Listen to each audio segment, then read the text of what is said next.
Adı How much? Signoria Bettola. Restoranın içinde. Money. Hey, but what? How much what? No, this is not for sale. No. Restoran içine bakın. Çok maraqlıdır. Paltar da satılır. Biz elə bildik ki satılır paltar, amma restoran içində asılır. Kalgotka, alt paltarları.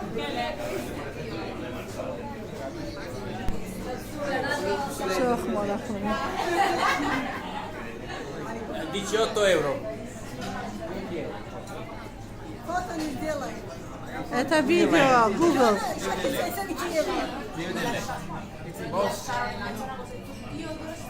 Okay.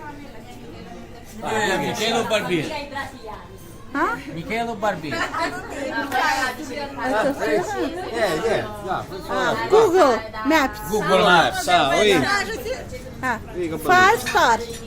Five stars. Aha. Thank you.